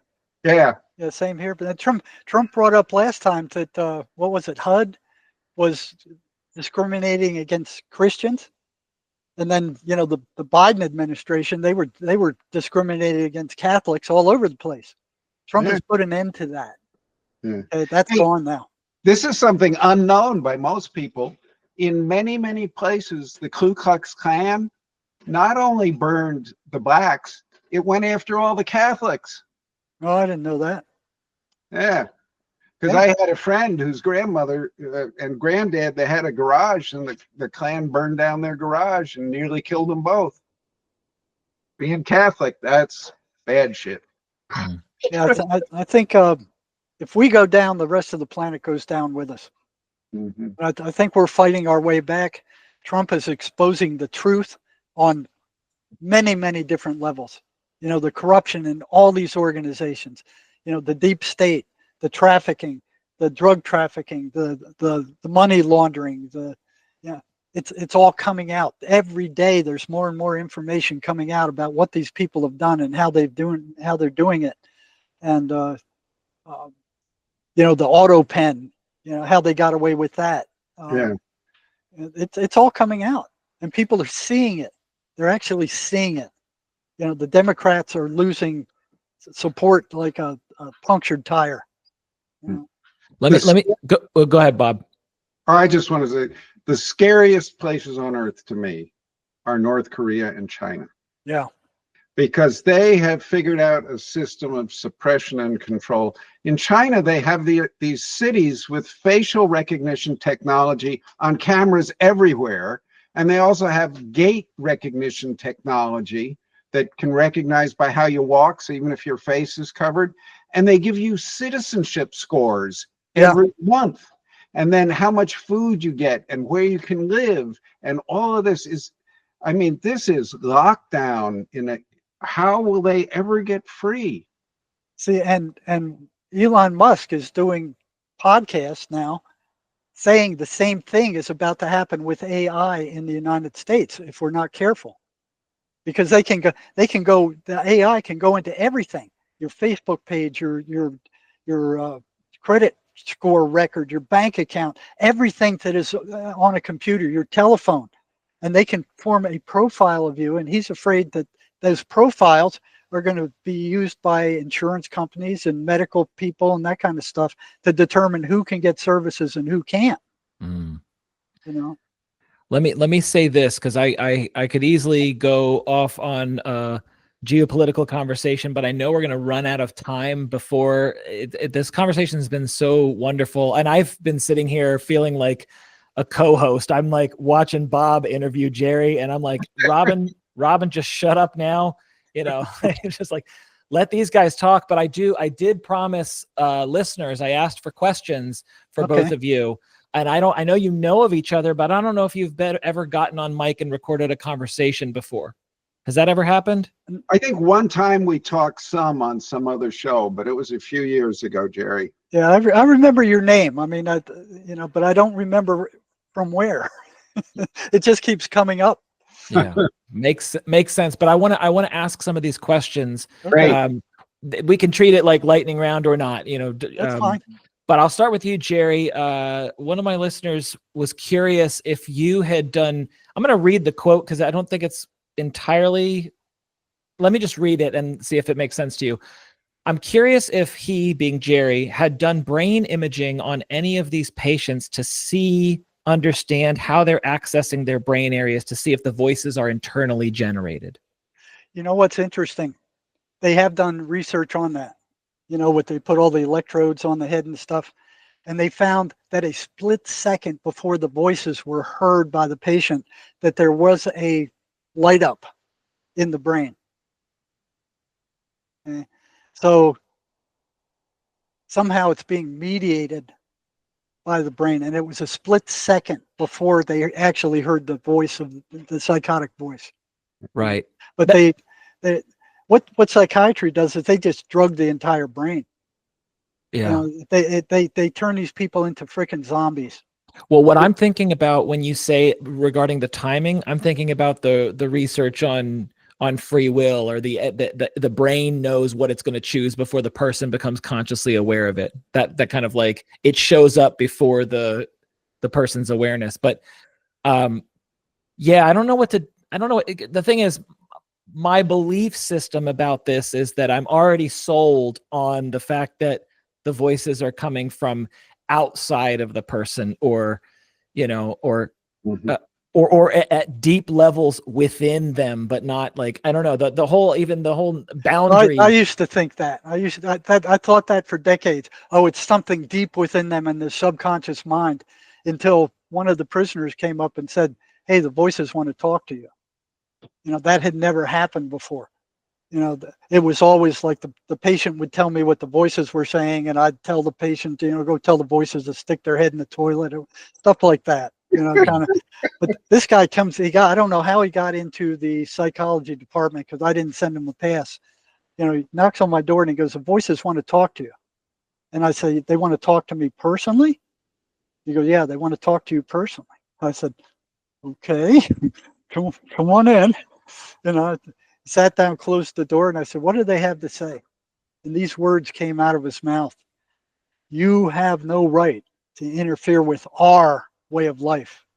Yep.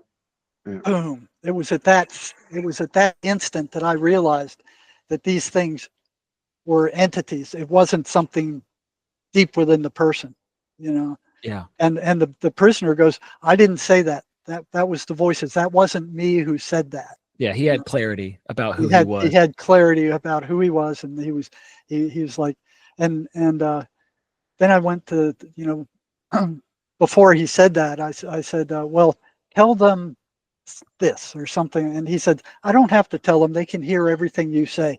They can see everything you do." So here's like boom, boom, boom. You know, I never thought about that before. I've heard that exact same thing. You have no right to interfere with us. What are you doing in here? Oh, did you? So I'm Yeah. glad somebody else has. Yeah. So, and you've told stories about hearing the electrical, or you talked about feeling the electrical sensations. So the same listener has a follow-up, Jerry, for you. Question is also given. So Quote, also, given his traumatic past and his stressful work environment, why hasn't Jerry considered his experiences with electrical sounds as possible stress-induced hallucinations? Well, there couldn't be too much more stress than what I grew up with my father being a rageaholic. Mm. Right. So, for years and years, I resented that. But, as I got older, I went, there's no better training for me for what I did than dealing with a Fruit Loop like my dad. So what they did, he had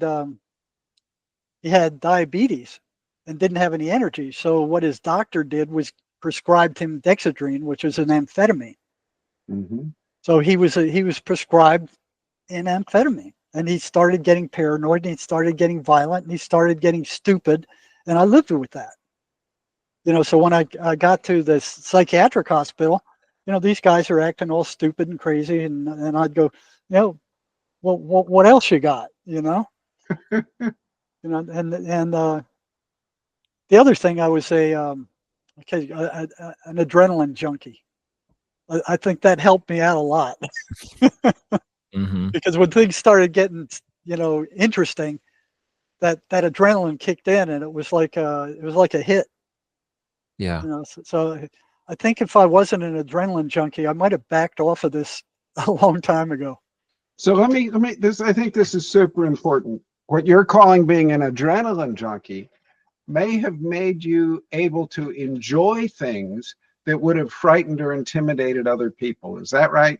I think so. I was a commercial sailplane pilot. I rode motorcycles all over the United States.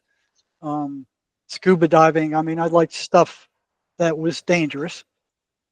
And did you have cats growing up, Jerry? Yeah, I had cats and dogs. Okay, I only asked because of whatever that parasite is. Oh yeah. They said it causes schizophrenia. No, not causes schizophrenia. It's like a trichotillinosis or whatever it is, and it reduces fear. It says people. So a lot of people who are in motorcycle accidents and they die and they autopsy them, they say they had it, and it's the most common way that people get it is through, I guess, cat litter or Anyway, not that that's the claim, but I figured I'd ask. Also, by the way, just to say for the record, this listener's question, it says stress-induced hallucinations. And when I read that, I'm just thinking, well, stress, aka trauma, breaks open a crack in the barrier that allows someone to be vulnerable to this stuff. So again, that's maybe my belief system guiding the answer to the question, but I just wanted to honor the listener's question. And Bob, I have some questions for you too, but I don't want to cut you off. Was there more that you all wanted to say? Yeah, I want to go back to Jerry for something, because I think it's super, super, super important. What you've done, and you did it all on your own with all your colleagues telling you you're a nut job. I didn't talk to them much. Yeah, no support. Support, zero. That's the nicest thing we can say about that. How did you keep yourself safe and sane? What were the most important things that gave you strength? Well, there was a period of time, and the incidents that created this was after the guy came in and the voices said, "You have no right to interfere with our way of life."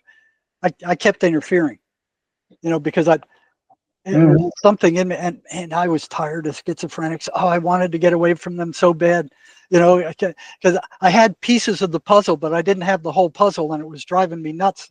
And and every time I tried to get away from them, it's like this giant hand would just come and grab me and said, "Okay, you've had your break. Get back in there now." I'm like, no, not more. So, when I found myself in the prison, and here's, a good chunk of the prison were psychotic. Here they were again. And it was my responsibility to kind of keep an eye on these guys. So here they were in my face again. After the state hospital, when I escaped them and went back to graduate school for a couple of years, I had a break. As soon as I got back, it was like, boom, okay, right back again. So there was a period of time where I started wondering if I was going crazy myself. And that's when that crackling happened in my office. All right. So I told you that the voices hated being given the information that they were parasites. They Mhm. do not like people knowing that. Okay? So I was reading a book called The Voice of Knowledge by Miguel Ruiz, and he was talking about these similar entities that were parasites. So I brought that book into the prison, and with one of the patients I was working with, I said, I'm going to read you this. Let me know what you think about it. Because I was always doing that. I was bringing stuff in. I was asking them questions constantly, hundreds and hundreds of questions, you know. And when I got to the point where he was talking about the guy who wrote it was Miguel Ruiz. He was a South American shaman. Oh yeah, yeah, I know him. Yeah, well, I got to the point where he wrote The Voice of Knowledge. Okay, that came out of that book. He got to the point where he's talking about these things being parasites. That guy turned into a zombie. You know, he just stopped moving. He just froze, and he was just staring at me. And then this loud electrical crackling broke out from behind my head. It sounded just like an arc welder. I mean, and it was loud. Crack, crack, crack, crack, crack. It went all the way up the right wall of my office and at a 45-degree angle, and then over top of the patient, crackling the whole time. It wasn't short. I mean, it must have lasted minutes, and then slowly crackled down the other wall and jumped into this Rubbermaid trash can right at my leg. I couldn't feel anything. I couldn't see anything, but I could sure hear it, and I could track it from the sound it made. And then when it jumped into that Rubbermaid trash can near my leg, I bent over and looked in there. There wasn't nothing there. I didn't see anything on the walls. I didn't feel anything. I didn't smell anything. It was just the sound, and it was loud, and it sounded exactly like an arc welder. You know? So after it jumped into the trash can, it just went gone. It disappeared. You know, and I had asked the prisoner earlier, you know, do you hear that? He didn't answer. He just kept staring at me, you know, like a zombie. And then once it disappeared, I look up at him, and he slowly gets up and he goes, I gotta leave. And he shuffles out of the office. And I'm like, yeah, get the hell out of here. I don't want to see you again for a long time.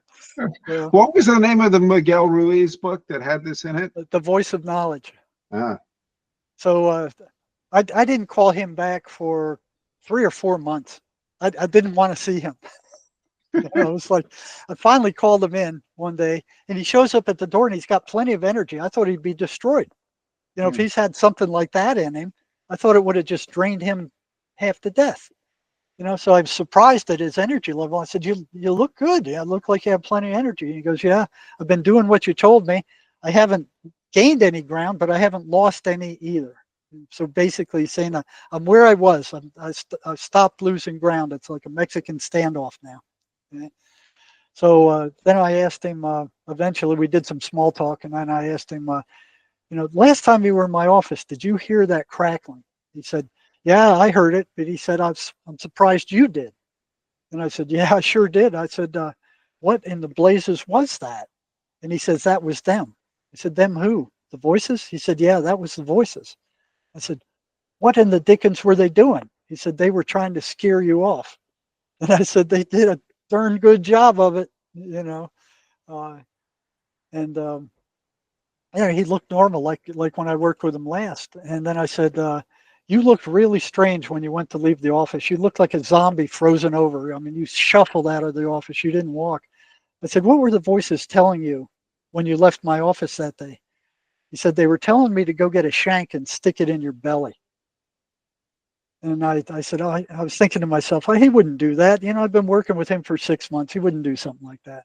I said, well, why didn't you do it? And he said, I couldn't find one, and nobody would give me one. You know, so it was at that point where I was starting to wonder whether I was losing it also.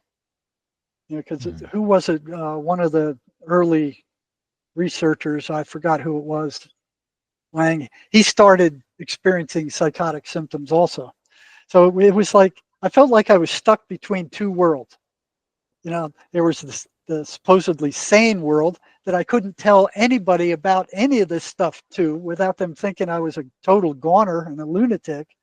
You know, not even my wife, because she'd like, why are you poking through the head of criminally psychotic people. What's the matter with you? You know, and then it's like, okay, she got upset. But I could speak to schizophrenics about this stuff. They understood, what do you think's happening here? Or what was that voice doing?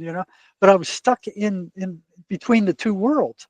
And it was like I'd opened this door to the psychotic world, but I had no cognitive map of what lived there or how it worked or what lived there. So when I experienced this thing doing this crackling in my office, I didn't think before that they could affect physical reality. That scared me because that crackling was affecting physical reality. So once I saw that, I was on alert. It was like, if they can do that, what else can they do? And I had seen prisoners that came to me and they'd say, yeah, the voices attacked me last night. They scratched my back. He said there's 4 scratch marks, like you put 4 marks like this with your fingers across his back, he said. And he said, you want to see it? I said, yeah, go ahead.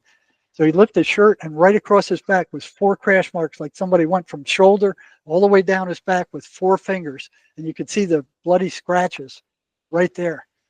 There were others that told me. There was one prisoner. Jerry, we're running out of time. Okay. What I'd like you to focus on, if you're willing, what kept you safe? Why aren't you a babbling, I don't know. I still might be. Something there's big. Those who believe I am. Yeah, I know. Me too. But what kept you safe and laughing and smiling and talking with us this way? Oh, you mean over this period? Yeah. Well, I did have a belief in God. I was a Swedenborg aficionado. I mean, I read a lot of Swedenborg. I studied his stuff copiously, and being an adrenaline junkie helped a lot. Mm-hmm. It's like, and there was something in there driving me. I mean, I just couldn't stop. I mean, Yeah. It was like after that crackling in the office, and the guy saying, well, I was thinking about sticking a shank in your gut. I think a lot of people would have stopped at that point. I just couldn't. Well, you said an invisible hand ushered you back. It threw me back, screaming and kicking. Mm-hmm. I did not want to go back. Did you equate that with one of Swedenborg's angels, or how did you interpret that hand? Well, it was like, it felt like, every time I tried to escape. So I worked in a mental health center with alcoholics for a while. So I got away from the schizophrenics for 2 years, and then went back to working with what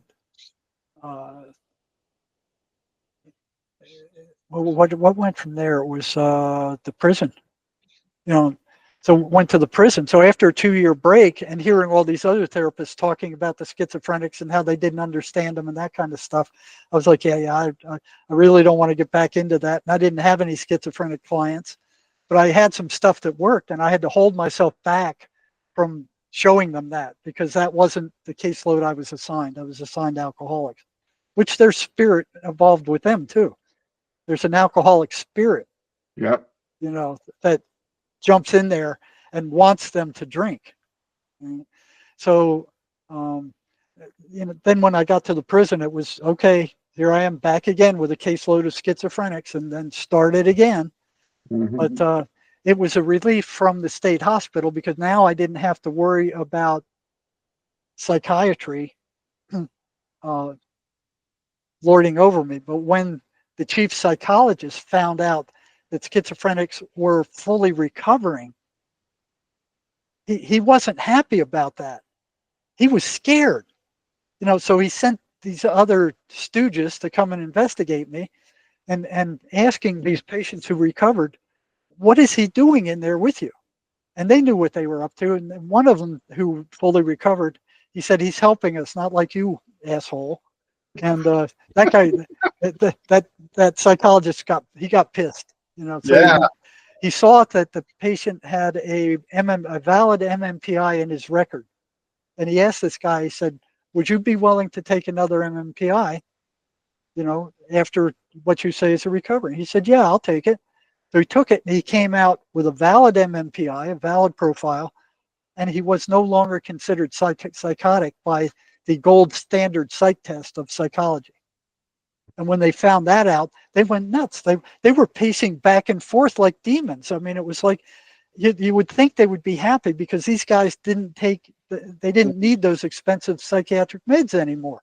They were going to go out and the voices were gone. They were kind of recovered. But no, they kept the investigation going and going and going. They brought me up before the chief medical officer, who basically said, I don't know what you're doing, but if it's keep saving us money on medications, it's good. And he told the chief psychologist to stay off his back. And then he told me, you need to do what he says or you'll get fired. So that lasted for 2 years until that chief medical officer left. And then the psychologist came after me again, and it just got so intense that I was close to retiring, and I just bought out a few years, and then I just blew out of there. Well, listen, we have to bring this conversation in for a landing. We're at our time boundary, and I just want to thank both of you for coming on the show. It's been an immense pleasure of mine because I can name only a few individuals who have had as profound an influence on my occupational life, on my professional trajectory as you two gentlemen. And I'm just so honored to sit with you, and I'm so grateful that you came on the show. And where can people who want to learn more about you find out? What are your websites? Jerry, you've plugged yours several times, but you can do it again. Yeah, it's at jerrymarzinsky.com. And Bob? robertfalconer.us, and there's a bunch of books on Amazon. Okay. Yeah, and I've got this book's good. Yeah, I've got my book on Amazon too, and also you can get it through my website. Yeah. Thanks again, gentlemen, for coming on the show. Okay, thanks, Robin. Great to talk with you, Jerry. Yeah, Bye-bye. great to talk to you also. Robin, thanks for getting this together. You bet. Take care. All right. Yeah, send me a link when you have it. All right, will do. Yeah. Okay. Thanks much. Bye-bye. Bye-bye.